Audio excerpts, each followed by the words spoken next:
Hello everyone, কেমন আছো তোমরা সবাই? আই হোপ তোমরা সবাই অনেক ভালো আছো আর আমিও ভালো আছি।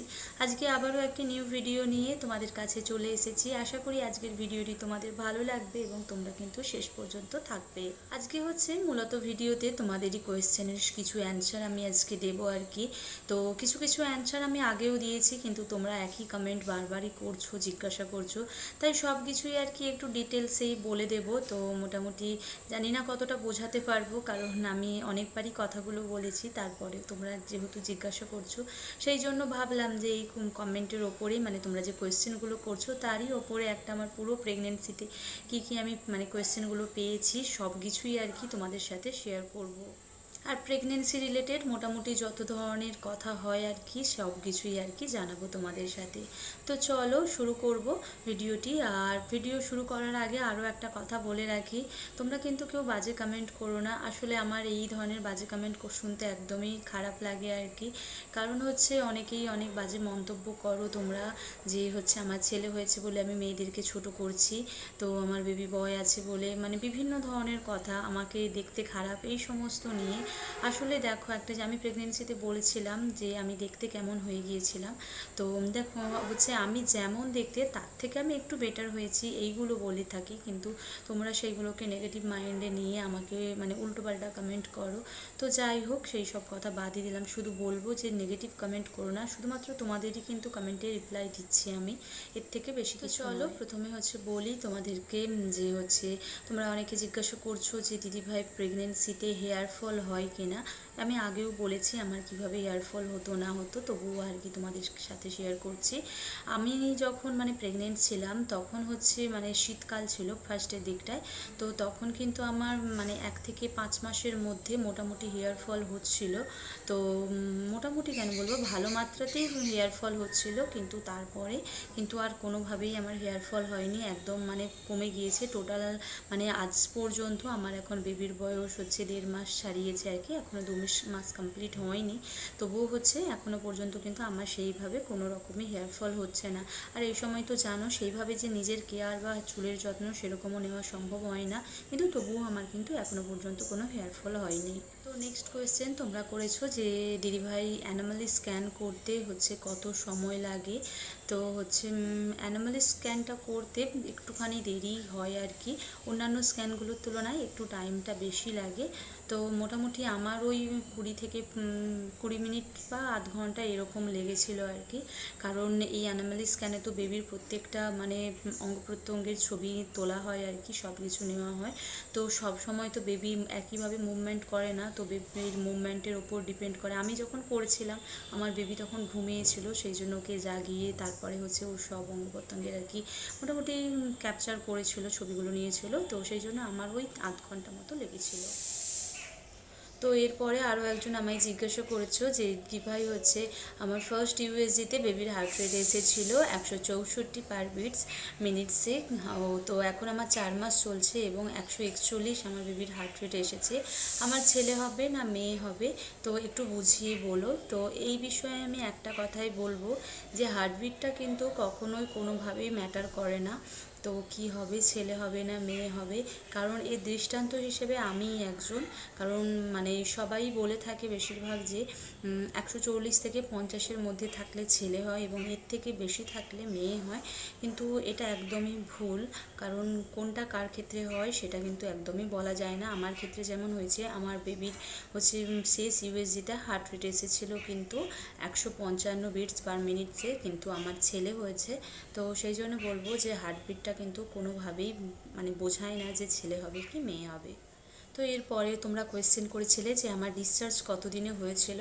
আমাকে নার্সিংহোম থেকে মানে ডিসচার্জ কবে দিয়ে দিয়েছিল, মোটামুটি আমার বেবি ঠিকঠাক ছিল এবং আমারও সব কন্ডিশান ঠিকঠাক থাকার জন্য আমাকে হচ্ছে 5 দিনের দিন মর্নিংয়েই কিন্তু ছেড়ে দিয়েছিল। তো আমার 5 দিনের দিন সকালেই ডিসচার্জ হয়ে গেছিলো। এরপরে তোমরা জিজ্ঞাসা করেছো আমার বাড়িতে কে আছে আর কি। আমি তো এখন আপাতত বাড়িতে নেই, আমি এখন মায়ের বাড়িতে আছি।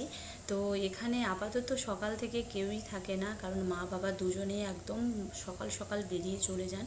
আমাদের দোকান থাকার কারণে হচ্ছে সেখানে মা বাবাকে দুজনকে বেরিয়ে যেতে হয়। তো আমি মোটামুটি আমার ছেলেকে নিয়ে একাই বাড়িতে থাকি এবং সারাদিন ওকে একাই টেক কেয়ার করি। পরে বিকেলের দিকে মা বাড়িতে ফেরে এবং হচ্ছে বাবা ফেরে রাতের দিকে। এরপরে বলি, তোমরা জিজ্ঞাসা করেছিলে যে হচ্ছে আমার সেলাই হয়েছে না পেস্টিং হয়েছে এবং কোনটা ভালো। তো আমার হচ্ছে পেস্টিং করা হয়েছে আর কি সিজারের সময়। তো আমার মতে এবং আমি যতদূর জেনেছি মানে সি সেকশানে পেস্টিংটাই এখন বেটার। তাহলে কি হয় বলো তো, তাড়াতাড়ি সুস্থ হওয়া যায় আর কি। আমি তো নিজে বুঝতে পেরেছি। তো আমার সত্যি কথা ফার্স্ট বেবি, কিন্তু তবু আমি নিজে যতটা বুঝতে পারি যে আমি অনেকটাই অ্যাক্টিভলি সব কিছু করতেও পারছি এবং অনেক তাড়াতাড়িও সুস্থ হয়ে উঠেছি। এরপরে এই কোয়েশ্চেনটা হচ্ছে তোমরা বারবারই করছো, আমি অনেকবারই হচ্ছে উত্তর দিয়েছি এবং আমি আলাদাও ভিডিও দিয়েছি এই সব সম্পর্কে, সব পার্টিকুলারভাবে আর কি আলাদা আলাদা ভিডিও দিয়েছি। তোমরা একটু প্লিজ চেক করে নাও, তবু আজকে একবারও বলে দিচ্ছি আর কি। যে দিদিভাই হচ্ছে আমার যখন বেবি বয় মানে পেটে ছিল তখন হচ্ছে আমার নাভি কেমন ছিল। অ্যাকচুয়ালি হচ্ছে আমার নাভি মানে বলবো না একদম বাইরের দিকে বেরিয়ে এসেছে, একদম আমার ভেতর দিকে ঢুকে গিয়েছে। আমার নাভির যে বর্ডারটা সেটা হচ্ছে রাউন্ড হয়ে ফুলে গিয়েছিল এবং ভেতরের যে গোল রাউন্ডটা ওটা কিন্তু আমার বাইরের দিকে আসেনি। হচ্ছে আমার ভেতরের পোর্শনটা কিন্তু পুরো বন্ধ হয়ে গিয়েছিলো, মানে কিছু দেখা যাচ্ছিল না, জাস্ট ওটা বন্ধ হয়ে গিয়ে বাইরের যে একটা রাউন্ড মতো থাকে ওটা হচ্ছে গোল হয়ে গিয়েছিল। তো তোমরা আরও একজন জিজ্ঞাসা করেছো আমাকে যে দিদিভাই পেটের লাইনটা যেটা লিনিয়া নাইগ্রা বলা হয়, তো ওটা কি সোজা হলেই ছেলে হয়, বাঁকা হলে কি ছেলে হয় না? তো সত্যি কথা এই সব জিনিসের কিন্তু সেরকম সায়েন্টিফিক কোনো কারণ নেই। আমার ক্ষেত্রে যেটা হয়েছে আমি কিন্তু সেটাই তোমাদের সাথে ভিডিওতে শেয়ার করেছি এবং মানে আশেপাশে শোনা কথা এবং কিছু কিছু মানুষের যে কথাবার্তা হয় সেইগুলোর ক্ষেত্রেই কিন্তু আমি বলেছি। আমার কিন্তু হচ্ছে পেটের লাইনটা পুরো সোজাভাবেই উঠেছিল। হয়তো কারো কারো ক্ষেত্রে আমি অতটা তো জানি না সবাইয়ের কার কী হয়, তো আমার ক্ষেত্রে সোজা হয়েছিল বলেই হচ্ছে বলেছি এবং আশেপাশে মানুষের কথাতে যে সোজা হলে ছেলে হয় বলে, তো সেই জন্য আমি আমার সিমটমটা আর কি জানিয়েছিলাম তোমাদেরকে। এবার কখনো কখনো কারোর ক্ষেত্রে হয়তো বাঁকা হলেও ছেলে হতেই পারে, সেটা না হওয়ার কোনো কারণই নেই, কারণ এই শব্দ এক একটা মানে শারীরিক প্রক্রিয়া, তো সেইগুলো হচ্ছে কখন কার কী হয় সেগুলো তো কখনোই বলা যায় না, তাই না? আর ছেলে মেয়ে এগুলো তো ঈশ্বরের দান, তো কোনটাতে কী হবে তো উনি ভালো বলতে পারবেন, তাই না? করেছো যে দিদিভাই তুমি যখন প্রেগনেন্ট ছিলে তখন তোমার কি মনে হতো যে ছেলে হবে না মেয়ে হবে? অ্যাকচুয়ালি আমার হচ্ছে শখ ছিল মেয়ের, যেহেতু আমার ফার্স্ট বেবি এবং আমি মেয়ে খুবই পছন্দ করি আর আমি একটু নিজে সাজতে ভালোবাসি, সেই জন্য হচ্ছে আমি মেয়ে পছন্দ করি। তো জানি একটু সাজাবো এই করবো এরকম কারণে তো আমি মনে মনে চাইতাম যেন আমার একটা মেয়ে হয়, কিন্তু আমি ভাবতাম আমার মনে হতো কোনো কারণবশত না মনে হয় ছেলে হবে। তো মোটামুটি কিছু কিছু সিমটম তো ছিল, মিলেও গিয়েছিল, তো সেই জন্য আর কি মানে এইসব ভেবে আর কি ভাবতাম চাইতাম মেয়ে হোক, কিন্তু মনে মনে ভাবতাম যে না মনে হয় ছেলে হবে, কিন্তু আমি স্বপ্নে দেখেছিলাম আমার মেয়ে হয়েছে কিন্তু।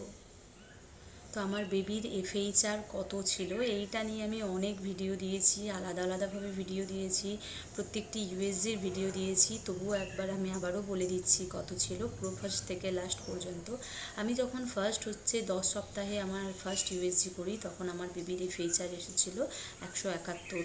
তারপরে যখন সেকেন্ড ডে আমি এনটি স্ক্যান করি 12 সপ্তাহে তখন হচ্ছে আমার বেবির এফএইচআর এসেছিলো হচ্ছে 164 বিটস পার মিনিটসে। তারপরে থার্ড যখন আমি অ্যানোমালি স্ক্যান করি, অ্যানোমালি স্ক্যানে কিন্তু হচ্ছে আমার বেবির এফএইচআর চলে এসেছিলো 159। তারপরে একদম শেষ ইউএসজিতে বেবির এফএইচআর এসেছে 155 বিটস পার মিনিটস। তো তোমরা আশা করি হচ্ছে এবার বুঝতে পেরেছো, আমি কিন্তু পরপর সবগুলোই বললাম, তো মোটামুটি তোমাদের ক্লিয়ার হয়ে গিয়েছে। এরপরে তোমরা এটাও অনেকে জিজ্ঞাসা করো যে হচ্ছে আমার প্লাসেন্টা পজিশান কী ছিল। তো প্লাসেন্টা পজিশান হচ্ছে আমার দুরকম হয়ে গিয়েছিল, মানে ফার্স্টে যখন আমি ফার্স্ট ইউএসজি করি 10 সপ্তাহে তখন কিন্তু আমার প্লাসেন্টা হচ্ছে পোস্টেরিয়ারই ছিল, কিন্তু সাথে লো লাইনিং ছিল আর কি, পোস্টেরিয়ার প্লাসেন্টার সাথে লো লাইনিং ছিল। তো ওটা একটা রিস্কি মানে একটা ব্যাপার, তো রিস্কি প্রেগনেন্সি হয়ে গিয়েছিলো, কিন্তু তারপরে ধীরে ধীরে মোটামুটি আমি রিকভার করেছি। তারপরে কিন্তু আমার মানে প্লাসেন্টা পজিশান পোস্টেরিয়ার চলে এসেছিলো। তো তোমরা আরও জিজ্ঞাসা করো যে হচ্ছে মানে ইউএসজিগুলো করতে কত টাকা কি খরচ হয়। তো আমি ফার্স্ট যখন হচ্ছে ইউএসজি করেছিলাম গ্রোথ স্ক্যান যেটাকে বলা হয় সেটা আমার 700 টাকা নিয়েছিল। সেকেন্ড হচ্ছে এনটি স্ক্যান যখন করেছিলাম তখন হচ্ছে আমার 1000 টাকা নিয়েছিল, এবং থার্ড যখন অ্যানোমালি স্ক্যান করি তখন হচ্ছে আমার 2500 টাকা নিয়েছিল, এবং শেষে যখন ডপলার স্টাডি করা হয় তখন হচ্ছে আমার আবারও 1000 টাকা নেওয়া হয়েছিল। এরপরে তোমরা আমায় জিজ্ঞাসা করেছো যে আমার ডেলিভারি হয়েছে মানে কত উইক্সে হয়েছে আর কি। আমার পার্টিকুলার যদি ইউএসজি মতে ধরা হয়, আমার ডেলিভারি হয়েছে 36 উইক্স 4 ডেজে। তো মানে ফার্স্ট ইউএসজি থেকেও আমার ডেটটা একটু পিছিয়ে গিয়েছিল, না হলে হয়তো 37 সপ্তাহ 2 দিনে হতো। তো সেক্ষেত্রে কিন্তু হয়নি, তো মোটামুটি পিছিয়ে যাওয়ার জন্য একটু ডেটটাও পিছিয়ে এসেছে। মোট হচ্ছে তখন ওই 36 উইক্স 4 ডেজ কমপ্লিট হয়েছিল। এরপরে তোমরা এই কোয়েশ্চেনটা অনেকবারই করেছো যে আমার বেবির মানে নড়াচড়াটা কেমন ছিল এবং কতবার করে করতো। অ্যাকচুয়ালি বেবির নড়াচড়া হচ্ছে কেমন ছিল বলতে, ফার্স্টের দিকটা তো একদমই হালকা বুঝতে পেরেছি আমি, ওই 17-18 সপ্তাহ থেকে বুঝতে পেরেছি, হালকা হালকা ফিল করতে পারতাম। তারপরে 20 সপ্তাহ চলে যাওয়ার পরে মোটামুটি প্রত্যেক দিনই ফিল করেছি। এবং নড়াচড়া বলতে আমি বেশি আমার মানে ডান সাইডেই নড়াচড়াটা বুঝতে পারতাম। প্রথম দিকটাই সব সময় তো নড়তো না, মাঝে মাঝে নড়াচড়া করতো, কিন্তু শেষের দিকটায় ওর মুভমেন্ট কিন্তু ভালোভাবেই হয়ে গিয়েছিলো। মানে সব সময় বলতে 1-2 ঘন্টা ছাড়া ছাড়াই কন্টিনিউয়াসলি নড়ে যেত। এবং হচ্ছে ওর আরেকটা প্রবলেম হতো কি, যে মাসে 2বার কিন্তু মানে হয়তো 10 দিন 15 দিন ছাড়া ও কিন্তু 1.5 দিন করে নড়তো না, মানে 1 দিন আর হাফ দিন এরকম কিন্তু নড়তো না। আবার তারপরে অ্যাক্টিভলি আবার যেমন নড়তো আবার হচ্ছে সেইভাবেই নড়াচড়া করতো। তখন ভয় পেয়ে যেতাম যে কেন নড়ছে না এই সময়গুলো। তারপরে 1 মাস 2 মাস, ওটা মানে 6 মাসের পর থেকে শুরু হয়েছিল ওই রকম ব্যাপারটা আর কি। তো মোটামুটি তারপরে যখন প্রথম 2-1 মাস দেখলাম, তারপরের দিকে আর ভয় পাইনি, কারণ জানি যে ও ওইভাবেই মুভমেন্টটা করে, যে মোটামুটি মাসে 2বার হলেও ও একটু মুভমেন্ট কমিয়ে দেয়। এরপরে আরও একটা তোমরা জিজ্ঞাসা করেছিলে যে মাথা কোন দিকে ছিল।